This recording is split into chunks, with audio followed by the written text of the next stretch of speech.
នៅបននេះយើងនិយាយពីការឈប់បន្ទោសទៅលើអ្នកតីឬក៏បរិស្ថានមជ្ឈដ្ឋានជុំវិញខ្លួនយើងនឹងខ្ញុំសង្កេតឃើញបុគ្គលដែលអត់រីកចម្រើនដែលអត់ទៅមុខឬក៏រស់នៅដែលអត់សុបាយចិត្តនឹងជាទូទៅហ្មងភាគច្រើនហ្មងអាចថាមកពីខ្ញុំមើលមិនអស់កំណឹងប៉ុន្តែអ្នកដែលខ្ញុំជួបនឹងគឺជាប្រភេទមនុស្សដែលចូលចិត្តបន្ទោសអ្នកដទៃឬក៏មជ្ឈដ្ឋានជុំវិញខ្លួនគឺខ្ញុំសង្កេតឃើញចំណែកបុគ្គលដែលគាត់បកកែដែលគាត់មានក្តីសុខដែលគាត់អាចថាជោគជ័យទៅក្នុងអាជីពក្នុងការងាររបស់គាត់នឹងភាគច្រើនគឺជាមនុស្សដែលអត់ចូលចិត្តបន្ទោសអ្នកដទៃទេហើយក៏អត់ចូលចិត្តបន្ទោសមជ្ឈដ្ឋានជុំវិញខ្លួនគាត់ដែរហើយកន្លែងហ្នឹងបានឃើញសភៅច្រើនណាស់ដែលបញ្យល់ពីទ្រឹស្ដីទស្សនវិជ្ជានៃភាពជោគជ័យហ្នឹងគឺគាត់បញ្យល់មកថាកាលណាតែយើងបន្ទោសគេ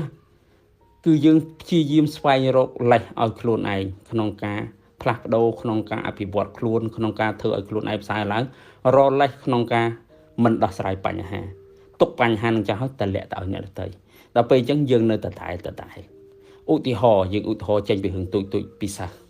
ស្សដែលរៀនអត់ចេះនៅពេលណាគាត់ថាបន្ទោសមកពីគ្រូបរិញ្ញាបត្រពិបាកពេកគាត់រៀនអត់យល់អាណាព្យាបាលគាត់អត់យកចិត្តទុកដាក់អញ្ចឹងគឺគាត់នៅតែអត់ចេះហ្នឹងតែសិស្សដែលបកកែគឺគាត់អត់ដែលបន្ទោសថាមកពីគ្រូទេបើសិនជាគ្រូនឹងបរិញ្ញាបត្រគាត់ទៅរកគ្រូក្រៅរៀនគួរខាងក្រៅបើសិនជាសាលានឹងបង្កើតមិនកើតទេគាត់នឹងព្យាយាមបដូរសាលាទៅរៀនសាលាផ្សេងបើសិនជាឪពុកម្ដាយរបស់គាត់អត់ល្វីល្វល់ក៏គាត់អត់ខ្វល់ដែរសំខាន់គឺគាត់រៀនឲ្យតែបកកែឲ្យតែចេះដឹងឲ្យតែគាត់ល្បីសិស្សខ្លះទៀតរហូតដល់ឪពុកម្ដាយដឹងតែកូនខ្លួនឯងរៀនបកកែមិនដឹងដោយខ្លួនឯងដឹងដោយសារអ្នកចិត្តខាងដោយសារតែមិត្តភ័ក្តិដែលមានកូនរៀនមួយគ្នានិយាយប្រាប់វិញក៏មានដែរអញ្ចឹងគឺអ្នកបកកែគឺមានទ្រព្យមួយអត់ចូលចិត្តបន្ទោសទេតែគាត់ចូលចិត្តសួរខ្លួនឯងថាតើគាត់អាចធ្វើបានក្នុងដំណាក់កាលហ្នឹងក្នុងពេលវេលាហ្នឹងអ្វីដែលគាត់មានបច្ចុប្បន្នហ្នឹងតើគាត់អាចប្រើប្រាស់វាក្នុងការធ្វើអីដើម្បីខ្លួនគាត់រីកចម្រើនអញ្ចឹងគ្រាន់តែយើងឈប់បន្ទោសអ្នកតីខួរក្បាលរបស់យើងនឹងចាប់ផ្ដើមស្វែងរកចម្លើយស្វែងរកដំណោះស្រាយផ្សេងថាតើយើងអាចធ្វើអីបានខ្ញុំសង្កេតឃើញច្រើនទៀតនៅពេលដែលយើងផ្លាស់ប្ដូរខ្លួនឯងអ្នកដែលធ្លាប់បន្ទោសហ្នឹងគ្រាន់តែគាត់ឈប់បន្ទោសហើយគាត់ចាប់ផ្ដើមគិតថាតើគាត់ធ្វើអីបានគឺឃើញថាអ្វីមានការផ្លាស់ប្ដូរប៉ុន្តែជាទូទៅបុគ្គលដែលត្រឡប់បន្ទោសគេហ្នឹងមិនងាយក្នុងការផ្លាស់ប្ដូរពីព្រោះគាត់តែងតែគិតថាកំហុសគ្រប់យ៉ាងគឺមកពីអ្នកដទៃទោះបីជាគាត់រៀនអត់ចេះក៏ដោយទោះបីជាគាត់ធ្លាក់ខ្លួនខ្លាចជាអ្នកញៀនលបែងក៏ដោយទោះបីជាគាត់ធ្លាក់ខ្លួនខ្លាចជាអ្នកញៀនហ្គេមក៏ដោយសុទ្ធតែកំហុសមកពីអ្នកដទៃអូម៉ាគាត់ធ្លាក់ខ្លួនទៅអ្នកញៀនលបែងគាត់ថាមកពីសង្គមពិបាករលុយពេកគាត់រលុយមិនបានការងារប្រាក់ខែតិចពេកគាត់ត្រូវការលុយច្រើនព្រោះគាត់ត្រូវការទិញរ៉ូសរ៉យជិះអីចឹងទៅគាត់ត្រូវការទិញទូរស័ព្ទ13 Pro ឯ Mac ប្រើអញ្ចឹងទៅគាត់អត់មានលុយអញ្ចឹងបើចាំប្រាក់ខែ3 4 500ហ្នឹងងាយណាអញ្ចឹងគាត់ទៅចាក់បាល់ឬក៏គាត់ទៅលេងលបែងកាស៊ីណូអនឡាញអញ្ចឹងទៅបានគាត់រលុយបានលឿនហេគាត់បន្ទោសអញ្ចឹងមកពីសង្គមបើសិនជាសង្គមនឹងល្អស្អីណាប្រាក់ខែបានខ្ពស់ធ្វើការ1ម៉ោងបាន$100អីគាត់ចាំបាច់ទៅធ្វើអីគាត់ធ្វើការតែប៉ុន្មានគាត់ទិញបានរបស់ហ្នឹងដែលគាត់ចង់ទិញបានហើយអញ្ចឹងការបន្ទោសតែបើសិនជាគាត់ឈប់បន្ទោសទៅលើរឿងហ្នឹងគាត់ចាប់ដើមគិតថាតើគាត់ធ្វើអីបានគាត់ចាប់ដើមសិក្សាពីចំណេះដឹងហិរញ្ញវត្ថុផ្សេងអញ្ចឹងគាត់ប្រកាសជាមានលទ្ធភាពទិញអ្វីដែលគាត់ចង់បានដោយខ្លួនឯងហើយអត់បកកជាទុកលំបាកអីអ្នកដែលញៀនគឺញៀនក៏អញ្ចឹងដែរគាត់តែងតែបន្ទោសសង្គមបន្ទោសអាណាព្យាបាលបន្ទោសមិត្តភ័ក្តិបន្ទោសជុំវិញខ្លួនគាត់ថាមកពីឪពុកម្ដាយរបស់គាត់មិនយល់ចិត្តគាត់មកពីបងប្អូនរបស់គាត់មិនយល់ចិត្តគាត់អញ្ចឹងធ្វើឲ្យគាត់ញៀនគឺញៀនអញ្ចឹងទៅមកពីមិត្តភ័ក្តិរបស់គាត់ហ្នឹងនាំគាត់ទៅជក់បើសិនជាគេមិននាំក៏គាត់មិនញៀនដែរឃើញទេគឺគាត់ចូលចិត្តបន្ទោសទាំងអស់ហ្នឹងអញ្ចឹងការបន្ទោសហ្នឹងធ្វើឲ្យគាត់មិនអាចរីកចម្រើនបានទេអញ្ចឹងត្រឡប់មកវិញយើងគ្រាន់តែឈប់ត្រឡប់បន្ទោសមានរឿងអីក៏ដោយត្រូវសួរខ្លួនឯងមកថារឿងកើតមកអញ្ចឹងហើយតើខ្ញុំអាចធ្វើបានធ្វើដោយដៃទាំងពីររបស់ខ្ញុំនឹងខ្ញុំអាចធ្វើបានតែខ្ញុំគួរតែធ្វើអីដើម្បីឲ្យស្ថានភាពបានប្រសើរជាងហ្នឹងស្ថានភាពបានល្អជាងហ្នឹងយើងគ្រាន់តែសួរឲ្យយើងព្យាយាមគិតតាំងចិត្តឲ្យស្ងប់បើថាចិត្តយើងមិនស្ងប់យើងដើរតិចដើរបាន1គីឡូ2គីឡូដីដើរគិតថាតើខ្ញុំគួរធ្វើអី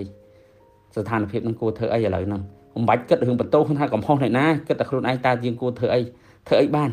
ឥឡូវស្ថានភាពអញ្ចឹងហើយយើងធ្វើអីដើម្បីស្ថានភាពល្អប្រសើរឧទាហរណ៍ថាចិត្តប្រឡងបាត់ទៅបីយើងអត់ចេះអីយើងដឹងតែប្រឡងធ្លាក់ហើយអញ្ចឹងអត់មានគិតតែបន្ទោសថាមកពីម៉ែមកពីឪមកពីគ្រូមកពីសាលាមកអីអញ្ចឹងសួរខ្លួនឯងថាឥឡូវធ្វើម៉េចដើម្បីប្រឡងឲ្យជាប់ធ្វើម៉េចរកវិធីគិតមកត្រូវខំរៀនចេះត្រូវខ្វះមុខជានេះត្រូវរៀនដល់យើងគិតចាញ់អស់ហើយយើងទៅសេចចោលហើយយើងចាប់តាមទៅធ្វើមកពុបយើងទៅមុខឃើញទេមួយទៀតយើងចិត្តដល់ graduate យើង graduate ចេញពីសាលារួចយើងធ្លាក់ច្រើនមុខពេកចេះគិតថាធ្វើម៉េចមូលហេតុបានយើងធ្លាក់ មកយើងលេងហ្គេមច្រើនពេកយើងអត់ធ្វើយើងអត់រៀនយើងអត់ធ្វើ assignment ឲ្យគ្រូអត់អីចឹងយើងចាប់តាមខំប្រឹងធ្វើពឹបអាខ្លះពេលវេលាខ្លីពេកយើងទៅចរចាមួយគ្រូយើងបន្ថែមថាសុំពេលបន្ថែមទៀតធ្វើអត់តាន់ចេះយើងនឹងសន្យាថាយើងនឹងកែខ្លួនអីចឹងអ្វីវានឹងប្រសើរហើយកាត់នៅបើយើងជាពាក់បំណុលគេច្រើនទៅធ្វើម៉េចគិតដូចគ្នាថាត្រូវធ្វើម៉េចដើម្បីដោះស្រាយរឿងនឹងដូចគ្នាដោះស្រាយរឿងនឹងហូចបើសិនជាយើងគិតមើលថាយើងអត់ដឹងយើងត្រូវគិតមើលតើយើងមានទ្រព្យអីខ្លះធម្មតាតែយើងជាពាក់បំណុលគេមានន័យយើងមានទ្រព្យដាក់ឲ្យគេបានគេឲ្យយើងជាពាក់អញ្ចឹងទ្រព្យណាខ្លះដែលយើងត្រូវកាត់បញ្ចេញដើម្បីបន្ថយបន្ទុកបំណុលតមកទៀតរកវិធីបង្កើនចំនួនសាច់ប្រាក់ដែលយើងរកបានហើយទៅរកវិធីមួយទៀតកាត់បន្ថយចំណាយមកយើងយកលុយយកទៅសងគេគ្រាន់តែយើងកាត់បន្ថយអញ្ចឹងទៅមួយទៀតយើងទៅចរចាបើសិនជាបញ្ចាំបំណុលខ្លះទៅយើងអាចចរចាមួយគាត់បើយើងសងអត់តាន់យើងអាចទៅនិយាយត្រង់មកយើងសងអត់តាន់ឲ្យទុកពេលប៉ុណ្ណេះសំខាន់ឲ្យទៅសងគេមិនសូវថាអីកុំឲ្យតែយើងកិច្ចមិនសងគេទៅចរចាមួយគេទៅនិយាយទៅយើងធ្វើចេះយើងលក់ទ្រព្យយើងចេញចេះដើម្បីយកលុយមកបានមកសងគេអញ្ចឹងគេពេញចិត្តហើយដល់ពេលយើងសងគេអស់ហើយយើងត្រឡប់ជាមួយនឹងត្រឡប់ល្អរបស់យើងរកច្រើនចាយតិចយូរទៅយើងសល់យើងប្រកាសជាអាចទិញទ្រព្យទាំងអស់នឹងត្រឡប់មកវិញបានហើយឃើញស្អីក៏ដោយឲ្យតែយើងឈប់បន្ទោសអ្នកដទៃអ្វីវានឹងប្រសើរឡើងបើសិនជាយើងនៅបន្តបន្ទោសថាមកពីចេះមកពីអ្នកនេះមកពីអ្នកនោះទេយើងអត់អាចរកចម្លើយបានទេព្រោះចម្លើយខួរក្បាលរបស់យើងរកបានគឺរកតែលេសទេដើម្បីខ្លួនយើងបានស្ដីឲ្យអ្នកដទៃដើម្បីបន្ទោសអ្នកដទៃដើម្បីឲ្យមើលមកខ្លួនឯងល្អប៉ុន្តែពិតខ្លួនឯងនឹងវាមិនល្អទេខ្លួនឯងនឹងកំពុងតែមានបញ្ហាគឺយើងកំពុងតែលាក់ទៅឲ្យអ្នកដទៃមកគឺខ្ញុំជួបច្រើនអ្នកដែលមានបញ្ហាគឺចូលចិត្ត